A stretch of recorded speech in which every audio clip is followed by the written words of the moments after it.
adalah astagfirullah, astagfirullah, astagfirullah. Atau mungkin sayyidul istighfar untuk yang hafal. Insya Allah itu juga akan menjadi sebab Allah turunkan rizkinya kepada kita.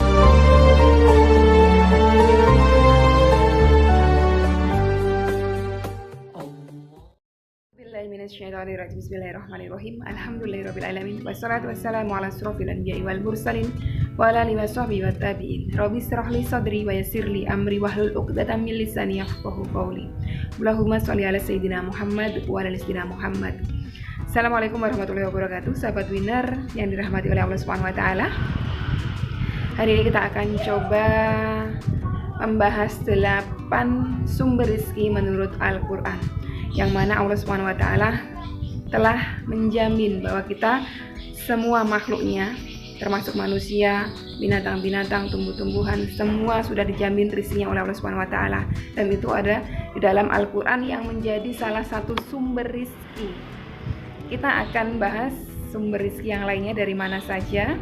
Semoga ini bisa memberikan manfaat buat teman-teman semuanya dalam mengais rezekinya Allah Subhanahu wa taala.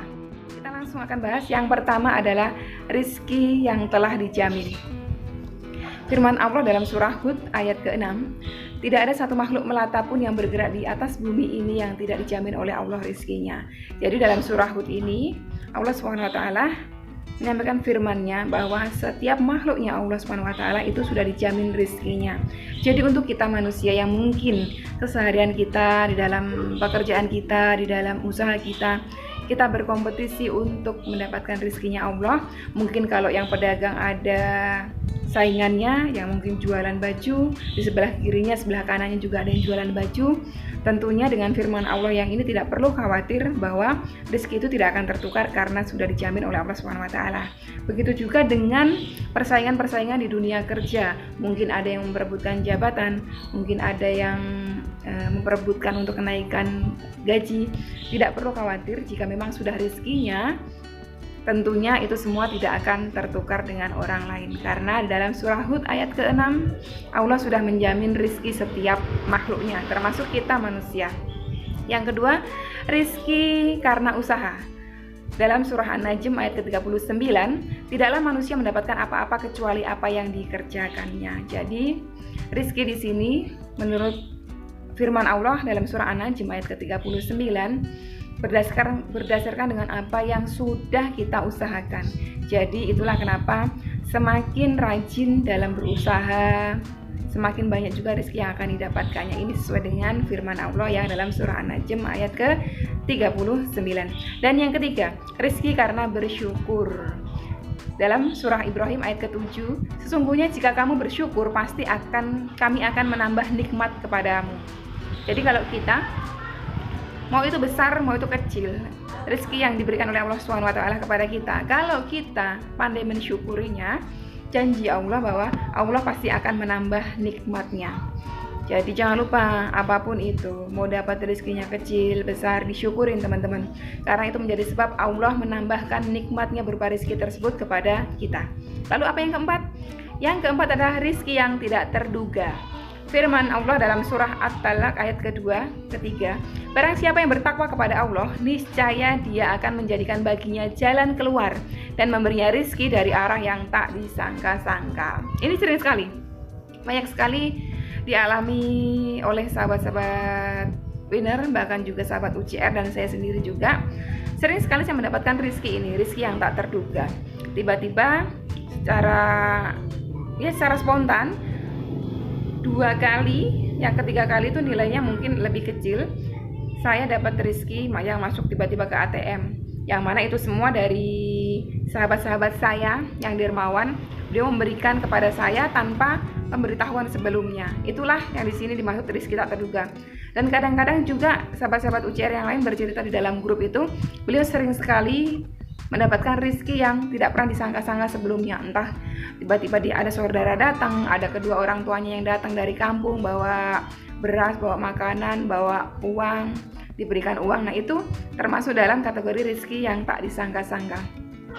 Selanjutnya yang keberapa? Selanjutnya adalah yang kelima, rezeki karena beristighfar. Dalam surah Nuh ayat ke-10-11, beristighfarlah kepada Tuhanmu, sesungguhnya Dia adalah Maha Pengampun, pasti Dia akan mengirimkan hujan kepadamu yang lebat dan memperbanyak harta bendamu. Jadi kalau kita sering kali beristighfar itu memohon ampun kepada Allah dengan cara apa? Dengan cara mengucap kalimat istighfar. Astagfirullahaladzim. Atau cuma yang paling pendek adalah astagfirullah, astagfirullah, astagfirullah. Atau mungkin sayyidul istighfar untuk yang hafal. Insya Allah itu juga akan menjadi sebab Allah turunkan rizkinya kepada kita. Jadi selain istighfar itu memberikan ampun, memohon ampun kepada Rabb kita, Allah memberikan ampunannya kepada kita terhadap dosa-dosa kita, Allah juga menjamin rizki melalui istighfar ini. Jadi buat teman-teman semuanya, perbanyaklah istighfar seperti sabdanya Rasulullah bahwa aku tidak mulai pagi hariku kecuali aku beristighfar sebanyak 100 kali kepada Allah SWT. Itulah sebabnya kenapa sebagian besar para ulama menyarankan agar kita beristighfar di penghujung malam. Sebelum masuk waktu subuh kita perbanyak istighfar. Kalau mau ngikutin sunnahnya Rasulullah SAW, baca istighfar 100 kali di pagi hari. Insya Allah kita akan dilimpahi rizkinya Allah SWT. Yang selanjutnya, yang keenam, rizki karena menikah. Dalam surah An-Nur ayat ke-32, dan nikahkanlah orang-orang yang masih membujang di antara kamu, dan juga orang-orang yang layak dari hamba sahayamu, baik laki-laki maupun perempuan. Jika mereka miskin, maka Allah akan memberikan kecukupan kepada mereka dengan karunia-Nya. Ini artinya untuk orang-orang yang sudah menikah, makanya kadang suka ada istilah rizkinya bersatu antara si laki-laki sama si perempuan, antara pria yang menjadi suami dan juga wanita yang sudah menjadi istri ini bersatu. Itulah yang disebutkan di dalam surah An-Nur ayat ke-32. Jadi tidak perlu khawatir mungkin untuk Akhi sama Ukti yang sebetulnya sudah punya kemampuan untuk menikah, tetapi mungkin dari segi finansialnya masih belum yang mencukupi sekali. Insya Allah setelah pernikahan itu justru rezekinya itu sudah dijamin oleh Allah SWT. Yang selanjutnya, rezeki karena anak. Dalam surah Al-Isra ayat ke-31, dan janganlah kamu membunuh anak-anakmu karena takut miskin. Kamilah yang menanggung rezeki mereka dan juga rezeki bagimu. Jadi dalam surah Al-Isra ayat ke-31 di sini dijelaskan bahwa setiap anak-anak yang telah terlahir itu sudah membawa rezekinya masing-masing gitu. Sudah dijamin. Ini ada korelasinya dengan rezeki yang pertama tadi, rezeki yang sudah dijamin. Jadi tidak ada perlu kekhawatiran yang berlebihan. Meskipun memang ikhtiar, usaha itu tetap diperlukan. Jadi jangan sampai karena sudah tahu rezeki anak, rezeki dijamin ini ada, terus pasrah begitu aja, tidak berusaha sebagai orang tua. Itu juga salah, tidak dibenarkan dalam Islam. Karena Allah juga tidak menyukai hambanya yang bermalas-malasan. Jadi tetap ikhtiar itu tetap dilakukan, tentunya dengan patokan itu tadi bahwa rezeki itu dijamin. Nah, dijaminnya itu tetap juga harus dicari, harus dilakukan usaha yang benar menurut Islam. Yang terakhir adalah rezeki karena sedekah. Dalam surah Al-Baqarah ayat ke-245, siapakah yang memberi pinjaman kepada Allah? Barang siapa yang mau memberikan pinjaman kepada Allah, pinjaman yang baik, infak, sedekah, maka Allah akan melipat gandakan pembayarannya kepadanya dengan lipatan yang banyak. Ini tentunya kita sama-sama tahu bahwa kalau hukumnya Allah itu perihal sedekah ini bertentangan dengan hukum kapitalisme. Hukum kapitalisme 1 dikurang 1 sama dengan 0. Tetapi kalau hukumnya Allah 1 dikurang 1 bisa menjadi 7 kali lipat, bisa menjadi 10 kali lipat, bisa menjadi 100 kali lipat, bahkan bisa menjadi 700 kali lipat, bahkan lebih. Kalau teman-teman pernah ingat cerita saya di video pertama saya, sebelum saya mendapatkan bantuan 25 juta untuk melunaskan amanah-amanah riba saya, malam itu selain saya menghantar dengan doa Nabi Yunus, la ilaha illa anta subhanaka inni kuntu minadz dzalimin, saya juga waktu itu bersedekah sebanyak 10.000 karena kebetulan saldo di akun GoPay saya ada segitu dan saya buka ada donasi untuk seorang adik yang sedang sakit. Di situ saya spontanitas langsung kasih aja dan Allah balasnya kalau saya hitung tuh sekitar 2.500 kali. Jadi janji Allah dalam surah Al-Baqarah ayat 245 ini benar. Setiap kali kita bersedekah, kita akan dibalas dengan berkali lipat.